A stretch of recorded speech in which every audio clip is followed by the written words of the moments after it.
Hello student, myself Bhuvan Rondial. Today we are going to discuss about coordinative ability. Coordinative ability is the 5 components of physical fitness. आज जो हम discuss करने वाले हैं वो है कोऑर्डिनेटिव एबिलिटी के बारे में, जो कि 5 कंपोनेंट्स है फिजिकल फिटनेस का. तो व्हाट इज कोऑर्डिनेटिव एबिलिटीज? तो we can also call the coordination, यानी हम इसे कोऑर्डिनेशन बोल सकते हैं कोऑर्डिनेटिव एबिलिटी को. अब किसका coordination? That means our whole body coordination between our body and mind. 2 types of system work in our body, muscular system and nervous system. तो coordination depend on both of them. यानी कि हमारे body और mind का coordination कितना अच्छा है. ठीक है, इन दोनों के बीच में कोऑर्डिनेशन जितना अच्छा होगा तो आप कोई भी एक्टिविटी या मूवमेंट कर पाओगे इजिली. ठीक है, अगर इन दोनों के बीच कोऑर्डिनेशन अच्छा नहीं है बॉडी और हमारे माइंड का, तो हम कोई भी एक्टिविटी या मूवमेंट नहीं कर पाएंगे. ठीक है, तो हमें प्रॉब्लम क्रिएट होगी या फिर हमें इंजरी होने के चांस होंगे अगर हमारा कोऑर्डिनेट अच्छा नहीं है तो. ठीक है, तो it is the ability to control movement of different parts of our body so that they work well together. यानी कि ये हमारे बॉडी के डिफरेंट पार्ट्स की मूवमेंट होती है. यू नो डिफरेंट पार्ट्स जैसे हैंड्स, लेग, हेड, नेक एसेट्रा, ये कैसे मूव कर रहे हैं. मतलब ये हमारे बॉडी के जो पार्ट्स हैं ये कैसे मूव कर रहे हैं, यानी कि हमारे हैंड्स, लेग सही तरीके से मूव कर पा रहे हैं या नहीं कर पा रहे हैं. ठीक है, जैसे हम चाह रहे हैं वैसे वो मूव कर पा रहे हैं या नहीं कर पा रहे हैं. ठीक है, क्योंकि कभी कभी हमारा मन जो सोचता है कि इस काम को करना है लेकिन हमारी बॉडी हमारा साथ नहीं देती है. ठीक है, यानी कि कोऑर्डिनेशन सही नहीं है हमारी बॉडी और हमारे मन का.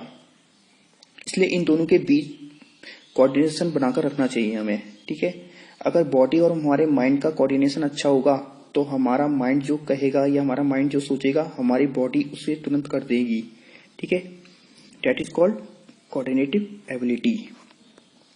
Coordinative ability are those whoever the sportsman has to do group to movement with better quality and effect.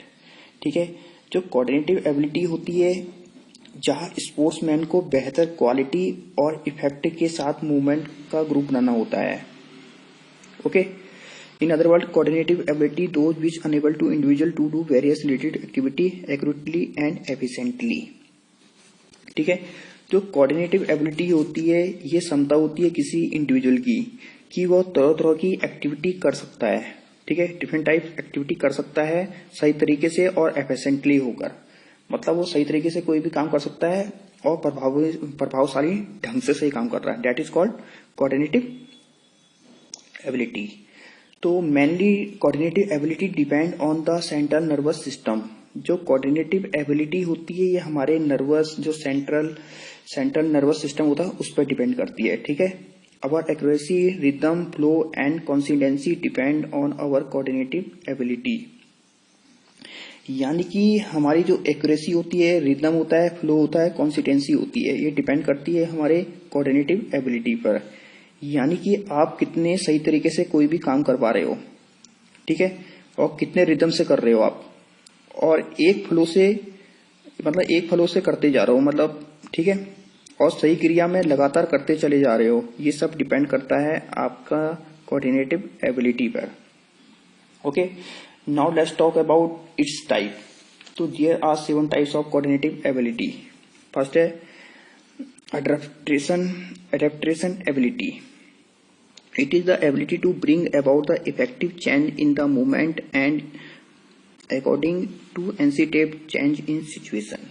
Okay, ये वो क्षमता होती है जो मूवमेंट में बदलाव लाती है सिचुएशन के अकॉर्डिंग. मतलब आप कोई गेम खेल रहे हो तो आप सिचुएशन के अकॉर्डिंग ये मूवमेंट में बदलाव लेके आती है. ठीक है, यह अचानक भी हो सकती है और यह अप्रत्याशित भी हो सकती है. ठीक है, यानी कि हम किसी भी नई कंडीशन को कितनी जल्दी अडेप्ट करते हैं. ठीक है, जैसे डिफरेंट गेम्स, एनवायरमेंट या ग्राउंड में चीजों को अडेप्ट करना. ठीक है, अगर हम कहीं दूसरी जगह जा रहे हैं, हम मतलब गेम खेलने या कहीं दूसरी जगह इन्वायरमेंट में जा रहे हैं. ठीक है, तो वहां कितनी जल्दी हम उसको अडेप्ट कर पा रहे हैं. तो that is called adaptation ability. Balance ability, it is the ability to keep body and its parts in relatively stable position both static and dynamic condition. ये वो क्षमता होती है पूरे शरीर की मूवमेंट के दौरान बैलेंस बनाए रखना। ठीक है, अगर बैलेंस बिगड़ जाए तो जल्दी से पूर्ण बैलेंस बनाने की योग्यता होती है। ठीक है, जैसे कि आप कोई स्पोर्ट्स खेल रहे हो, ठीक है, चाहे वो स्पोर्ट्स स्टैटिक वे में हो या डायनेमिक वे में हो। ठीक है, तो क्या होता है, कभी कभी हमारी बॉडी खेलते समय अनबैलेंस हो जाती है। ठीक है, तो आप कैसे खुद को एडजस्ट कर सकते हो अपनी बॉडी को उस समय, यानी कि आप उस समय अगर आपकी बॉडी अनबैलेंस हो गई तो आप कैसे उसको बैलेंस कर सकते हो। तो उस समय कोऑर्डिनेशन के थ्रू बॉडी को बैलेंस करना या कंट्रोल करना, ताकि आप फिर से गेम में बने रहो। तो आपको पता होना चाहिए कि मेरी बॉडी अगर अनबैलेंस होगी तो मैं कैसे उसको फिर से बैलेंस बनाऊं और जो मैं गेम खेल रहा हूं उसमें बने रहूं। That is called balance ability.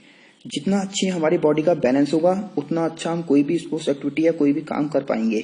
ठीक है, और ये बैलेंस एबिलिटी होती है लगभग सभी गेम में इसकी नीड होती है, आवश्यकता होती है। ओके, नॉट हल्ट है।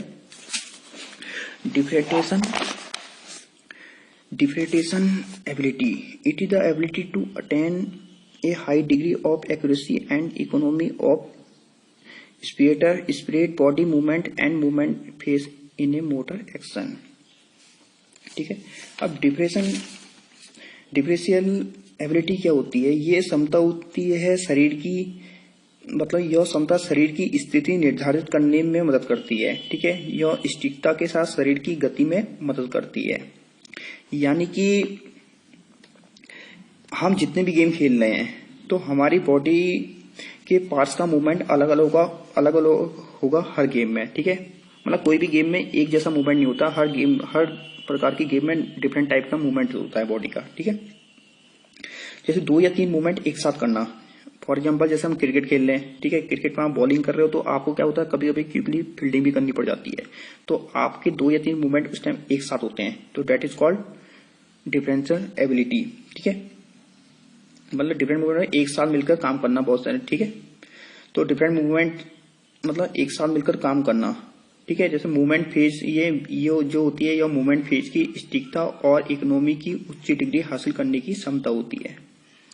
Now fourth, orientation ability. It is the ability to analyse and change to position of the body. It is part in time and space in relation to performs area. अब orientation ability क्या होती है? ये वो क्षमता होती है, ठीक है, ये एबिलिटी होती है जब आप ग्राउंड में खेल रहे हो।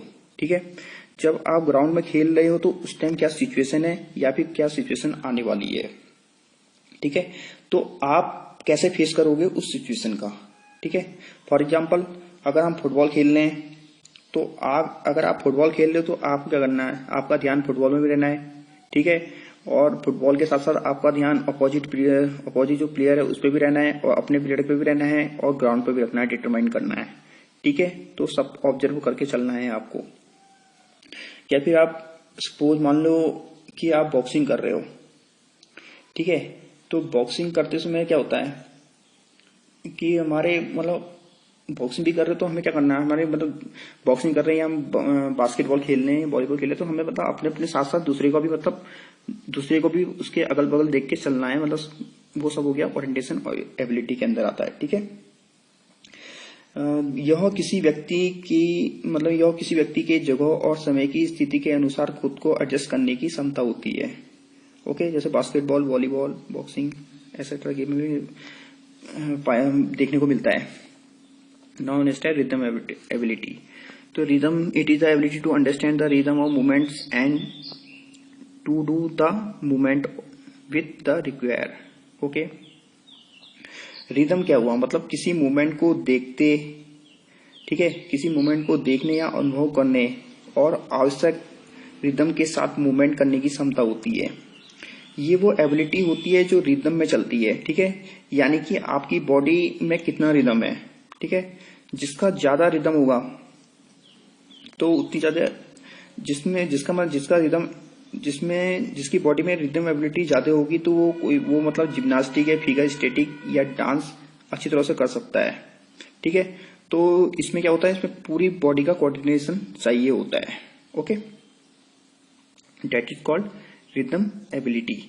नाउ 6 है reaction ability. It is the ability to reach quickly and efficiently effectively to a signal. अब रिएक्शन मीन्स जो ना क्विकली रिएक्ट करना, मतलब किसी चीज पे, ठीक है।